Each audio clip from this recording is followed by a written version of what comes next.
Hi everyone, it's Allen with Earthglow. Welcome back to another new video.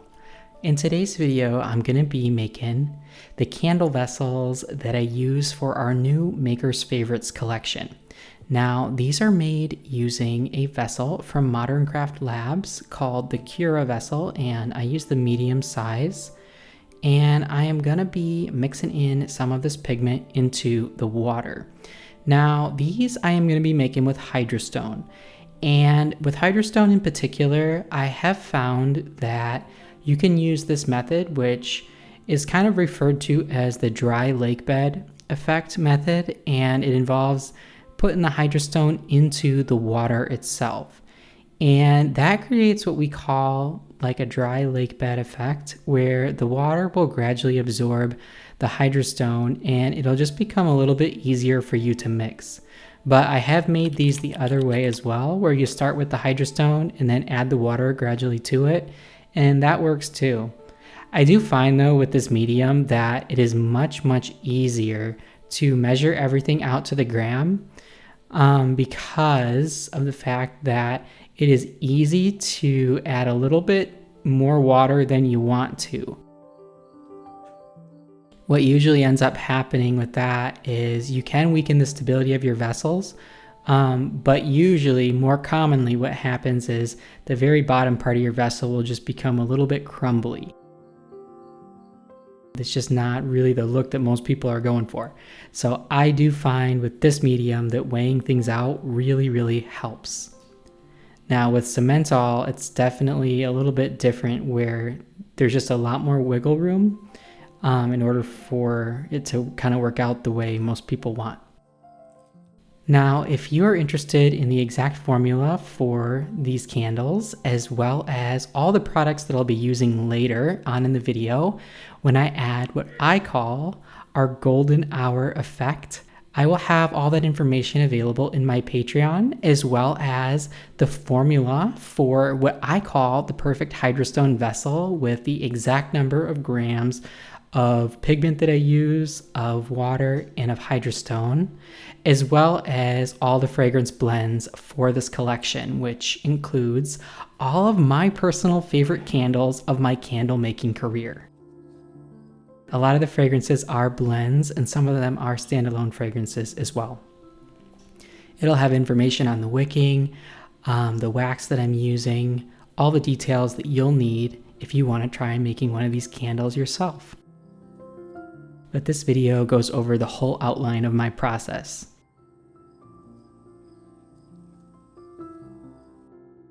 I actually let it sit and let the bubbles evaporate. You can get rid of a lot of the air bubbles with hydrostone this way.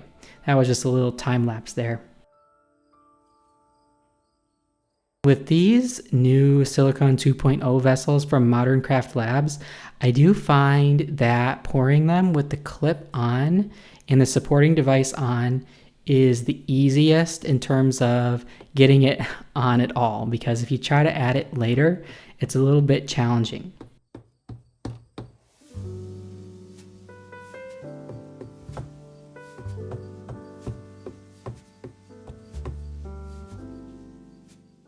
Now, this Cura mold definitely takes a lot of concrete.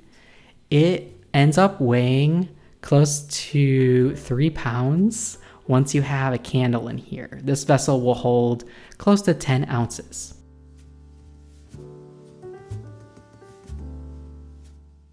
So I like to go almost all the way, and then I will just kind of tap the side and release the air bubbles, and then I'll go back in and fill them all the way up. It's kind of hard to see in the video, but what I'm looking for when I'm doing this is I want the top of this vessel, of this batter, I guess I should say, to be flush with the top of the silicone. So there's a little tiny lip at the top, and I want this batter to go just above that lip.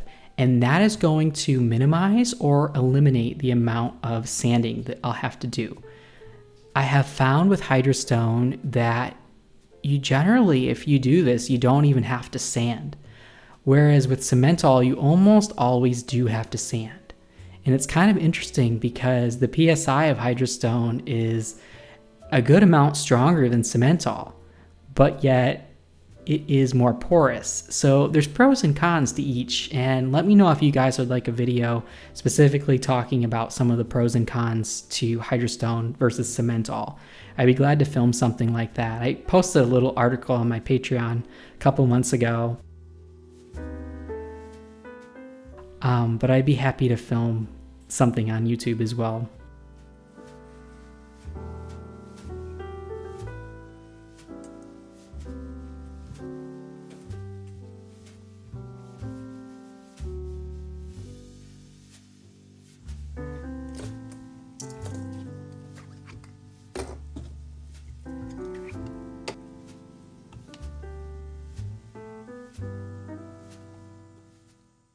And then this is after about 30 minutes. Now, you can demold this that soon, and the vessel will actually still be hot. And I have found since this video that I tend to use gloves when demolding because you can actually get your fingerprints on the Hydrostone, and it won't hurt the vessel or compromise the integrity of it. It will just leave a little bit of a marking on the vessel. And that has caused, more than likely, there's no articles that I've read or found on this, but my hypothesis is that it is caused by the oils of your skin interacting with the Hydrostone a little bit.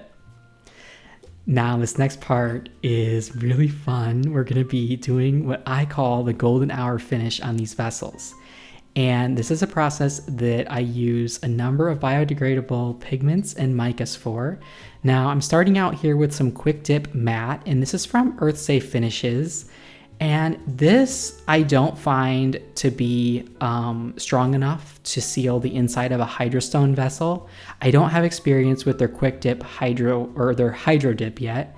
But what I do tend to like this for is if I'm trying to add a little bit of a finish to the outside or add some glitter and secure it, because this will not add as thick of a finish as the preserver slash sealer. So you'll see in a little bit why that is going to be useful for what we're doing here.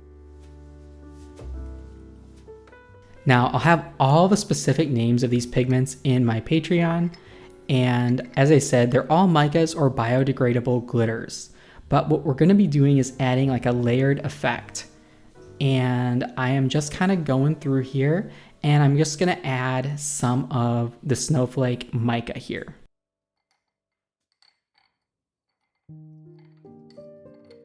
And what I'm gonna do is try to mix that in as well as I can with the Quick Dip Matte.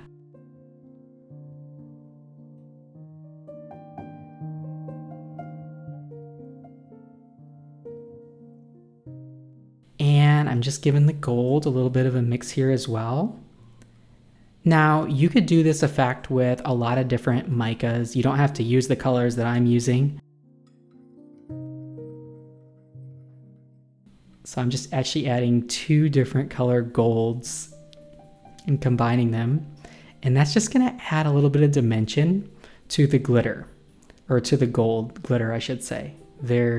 Some of them are a little bit thicker than others. The Eco Glitter are a little bit thicker than a mica.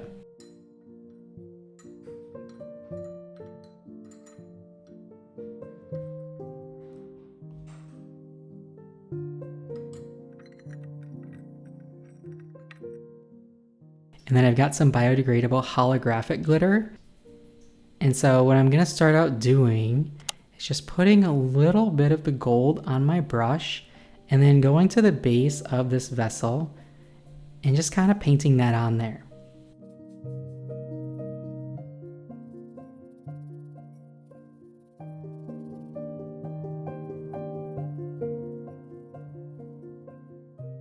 By just getting a nice layering on the base.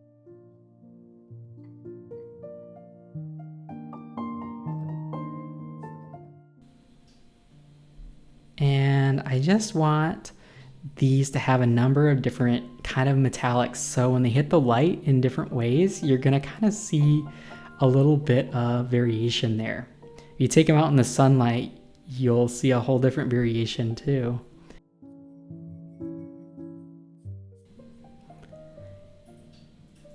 And this is actually quite a process. So what we're doing now with the quick dip, that is going to dry pretty quickly. I would say in about 30-45 minutes, because we're going kind of thick with it and we've got some glitter and everything. So I give it a good 30 minutes.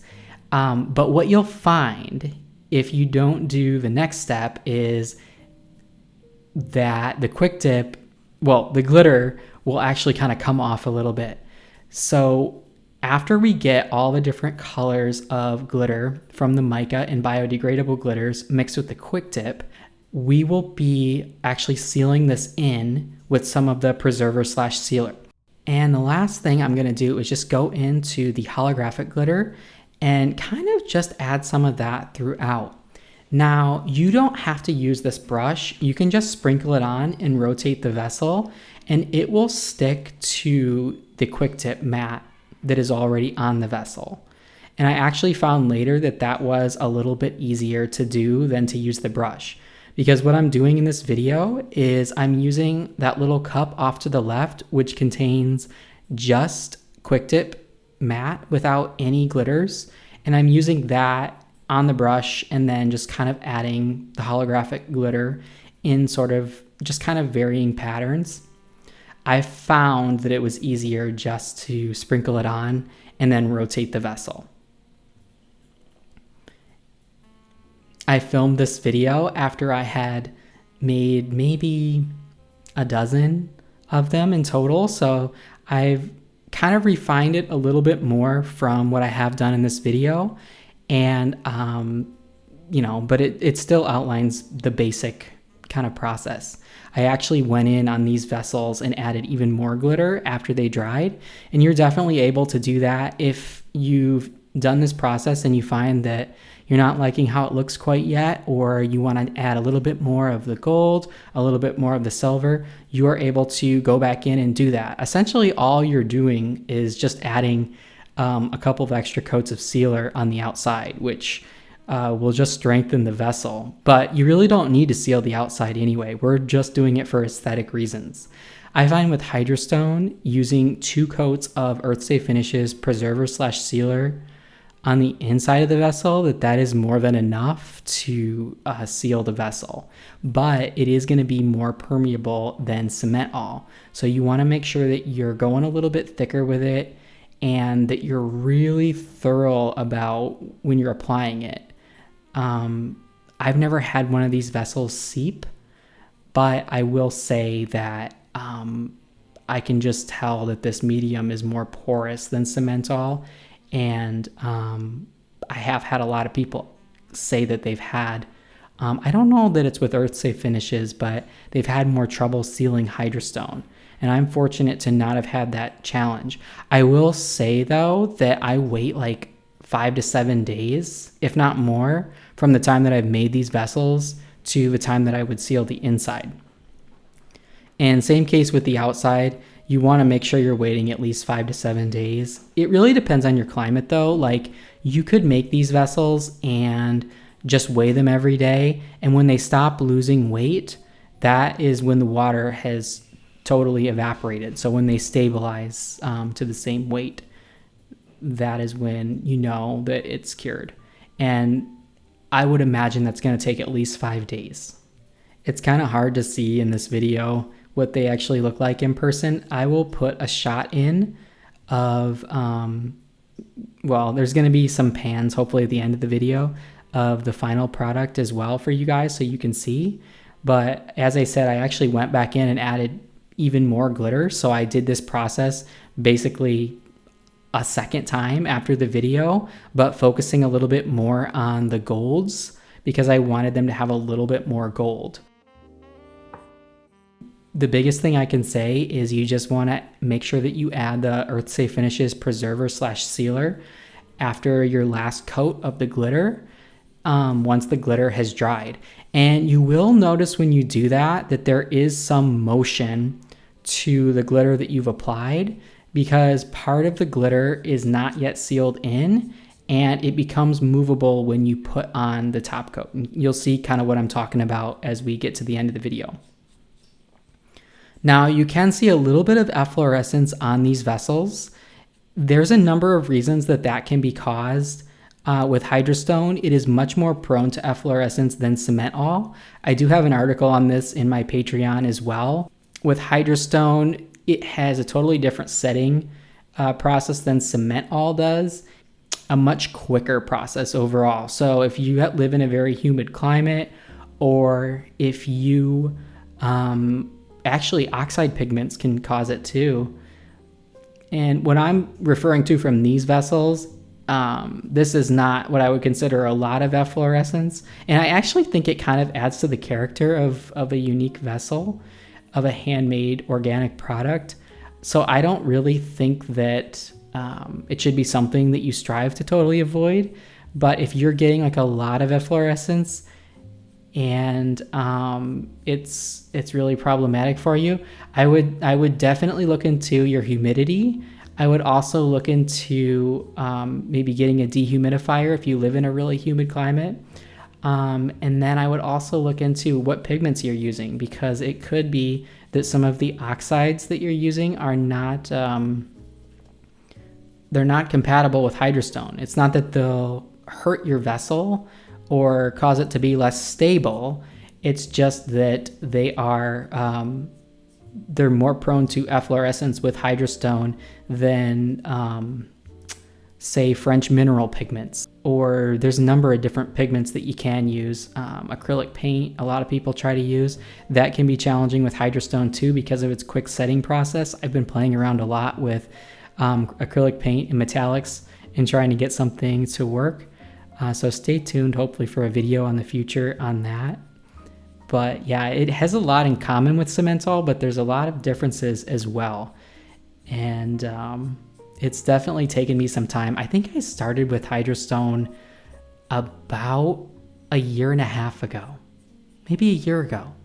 Yeah, no, I think it's only been a year, because a year from when this video is being filmed, which is in September of 2024. I started in fall of 2023 with hydrostone, I believe. It might have been a little bit before that. Yeah, it's just taken a lot of time to really kind of figure out the process with it that works best for me. And it's just a different, totally different medium in a number of ways. But I will say both are really good for making concrete candles. And you can make fabulous candles with either medium. You just kind of have to get to know them, just like you would if you were painting with oil paint versus acrylic, or if you're driving a stick shift versus an automatic or something. All right, so we've got the Earth Safe Finishes Preserver / Sealer, and this is going to be a more viscous type of a solution, and we're using that to seal in the micas and eco glitters. Now, as I did say, I did end up going in on these vessels and adding a little bit more gold, and after I did that, I added another coat of Earth Safe Finishes Preserver / Sealer, and at the end of this video, you'll see the final result of all of it. But I just did the same process a second time, focusing more in on the golds. And it's hard to tell when you're doing it how much is enough, how much is too much, because when you're seeing, like in this video, you can see how it looks like there's almost water staining on the vessel, and that is just from the sealer. So it can be hard when you're first doing it to know, before things have dried, how much you actually want to do. But I would just encourage you to have fun with this. There's really no right or wrong. And if it looks good to you and if it fits the aesthetic of your business, this is your art. This is your creative zone. And yeah, I would just encourage you that there are no mistakes in artwork. Bob Ross always used to say that. There's only happy accidents. There are no mistakes.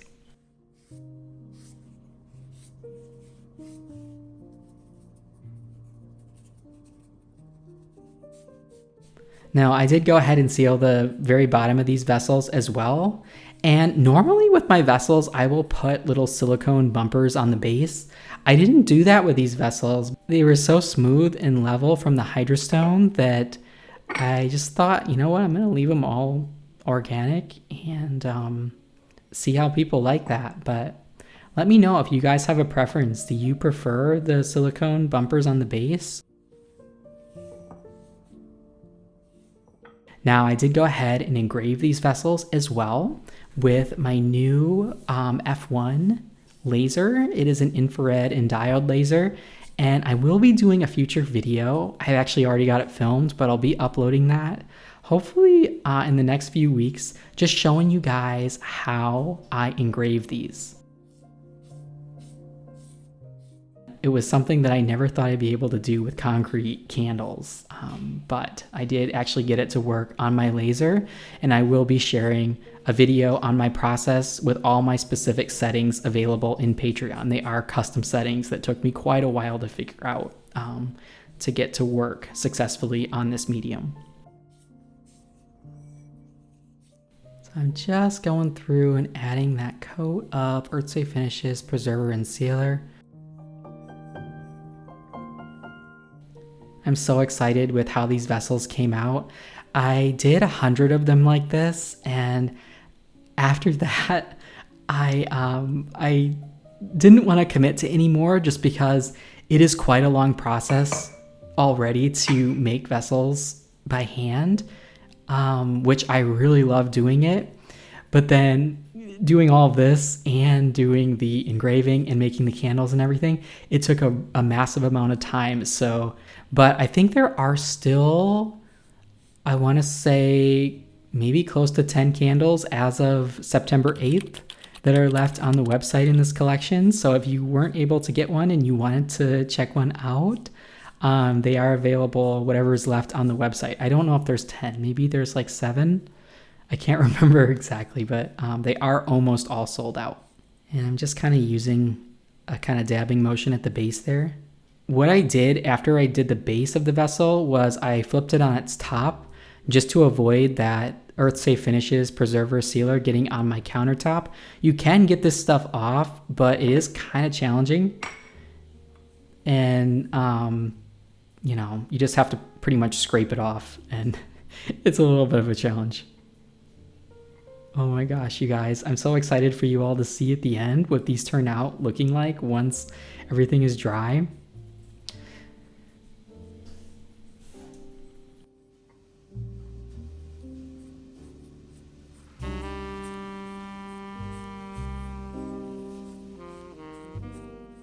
And I'm just using some little foam brushes here. I think I have these linked in my Amazon storefront.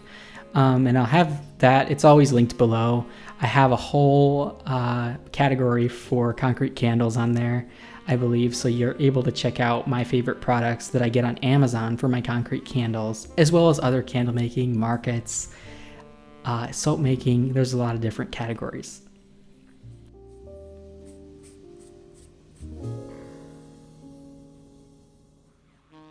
So I actually had Norton Candle Supply make a custom wick centering tool for this vessel. She is a new company for me. I previously hadn't used wick centering tools, but I will say that having used her tools, I haven't featured them yet on the channel, but they have really helped in general make my process easier. You guys are going to see in some of the upcoming videos me use some of her wick centering tools. Because when you're doing multi-wicking, it can be harder to center them by eye, I will say. And previously, when I was using the ones that Design House had, I did like those. I used to get them like through 16, 17. Some of you guys have seen them, the wooden ones on the channel. But I did feel like they were just moving around a little bit more than I would like. So I didn't opt to purchase to have more of those made for these vessels. I opted to try a different company. And again, this is Norton Candle Supply.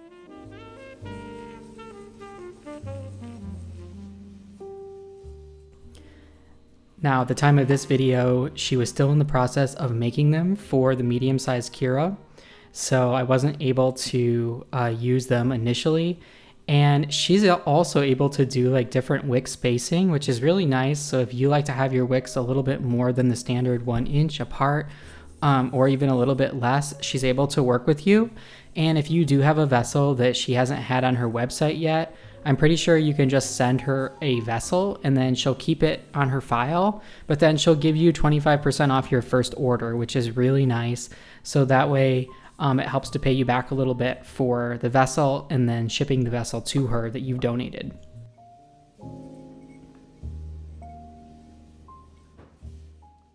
So I will say my next video on this is going to show you guys me engraving them and then making the candles.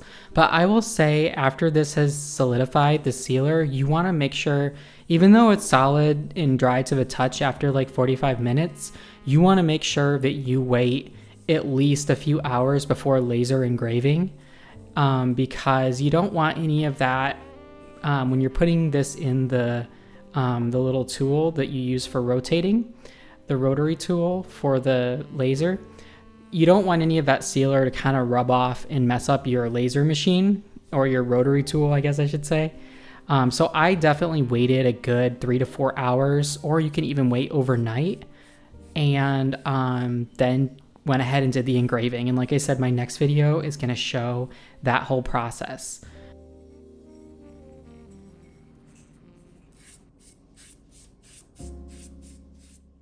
But it's definitely a process from the making of these vessels to doing this glitter, to sealing them and doing the rotary tool and engraving them, to making the candles. It's definitely a process to where it's going to take you a good, I would say, a couple of weeks to get all of it done and make sure that the hydrostone is thoroughly dry.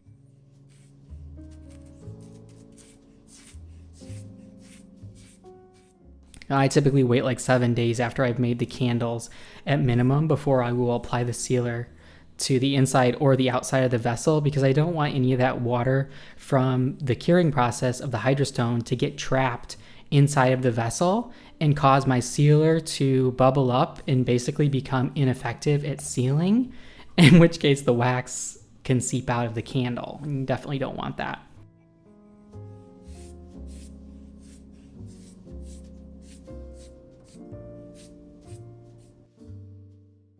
Another thing I will say is you want to avoid going too thick with the glitter, because sometimes the laser engraver, even though I did find settings that are able to work on concrete, if you go too thick with the sealer and glitter, it can prevent the machine from being able to work. Now, I will be talking more about all that in my next video, but I think that is about all for this one. I hope you guys did enjoy. If you did, don't forget to give this video a thumbs up. And I'm sending all of you peace, love, and light. And I'm wishing all of you happy candle making.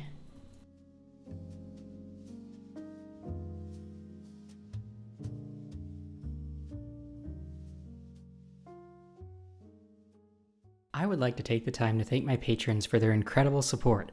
A massive shout out goes to Wendy, Nicole Rott, Nancy with All About Me Beauty Bar, Merle, Brad with Neon City Scents, Michelle, Paula, Zahara with Crystalline Candle Co., Julie with Belux Candle Co., Jennifer with Bea Essentials, Selena with Banbury Street Creations, Sue, Nick, Bruce, Flavia, Jennifer with Bittersweet Candle Co., Danielle, Anitra with Ninth and Maxwell, Matthew, Jindy, Lisa, Elizabeth, Carol, Cheryl with Soap Spice Cheryl, Maya, Losa, Luzdari, Daichi, John with Past Sense Candles, Angela, Amber, Bluegrass Bath and Candle Co., Marketer with The Beat Institute, Allie, Carla, Todd with Cold Creek Candle Co., Krista, SS, Karen with River Birch Soaps, Kina with Kijoli, Angela, Amanda, Denise with Grumblegeist Candle Co., She's More, Cindy, Kim, Teresa, Frida, Shiromi, J Creative P, Colette, Nicole, Stella, Leanne, Martha, Angela, Jamie, Chadwick, Z, Mabel, Arev, Bobby, Jamie, Amy with Candle Emporium, Stephanie, Honey, Terry, Maria, Genevieve, Gracie, Yolanda, Tonya, Susan, Irene, Rolanda with Mason Marzette, Megan, Melissa, Ursulette with Ursulette's Beauty Secrets, Kelly, TCM with Ava Bryce Co., Lois, Tia, Victoria with The Sacred Prayer, Valerie, Stacy with Firewick with Me, Belinda, Rhonda, Smadar, Duchess Luxury Creations, Juliet, Carla, Crystal with Indigo Scents Candle Co., Anika, Kim with Kimberly's Candle Co., Kim, Angelic, Tia, Chris, Miss S, Shakira, Tiffany, Kim, BN, Lizette, Chandra, Pat, Chickadee Company, Tara, Indigo, SJ, Gina, Emily, Sandra, Heidi, Sunday, Michelle, Lisa, Angela, Kelly, Angela, Natalie with Walter's Wicks, Sherry, Cynthia, Denise, Sonia, Natasha, Aziza's Closet, Shambless Candles and Soaps, Sabina, Raphael with Alondra's Candle Co., Desi, Kim, Abby Lane Candle Co., Christina, Tommy with Rose and Crown Soap, Tara, Joy, Katie, Diane, Diane, Kelly, Judith, Sherry, Diane, Courtney with 17 December's Candle Co., Stacy, Yvette, Teresa with All About Serenity, Janetta, Monica, Nick, Tim, Diane with Totafor, Anne with Sweet Annie's Natural Skincare, Jennifer with Honey's House Handcrafted, Michelle, Maria, Sarah, Alex, Roslyn with Hers and Hers Candle Co., Susan, Shaylee, Ia, Christopher, Louv, Brianna with Be Home Dispensary, Megan, Victoria, Ash, Nicole, Virginia, Kathy, Melania, Susie, Aaron, Regina with Adobe Rose Botanicals, Scott, Dana with MJ's Candle Creations, Leah, Stacy, Donna, Jennifer with The Clean Theory Candle Co., Maria, Mary, Zoe, Amber, Brandy, Peppa, Phil, Georgiana with Tropic Candle, Gazelle with Bozaifa, Helen, Brian with Light and Life Candles, Carla, Linda, Angela, Jane, Thomas, Anna, Jane with Peyton's Place Soapery, Evelyn with Divergent Glow, Tara with Cotton Picking Creations, Lynn, Martha, Kat, Danielle, Janelle, Sylvia with Two Chicks with Sense, Karen, Tammy with Nudie Bar Soap Co., Sandra, Karen, Crystal, Margaret with Sista Diva Design, Lori, Marcus, Anna with Ren and Rita, Devin, Christine, Melissa, Donna, Martha with Peachberry Candles, Neolin, Magnus, Kenneth, Michael, Nada, Joss, Raquel,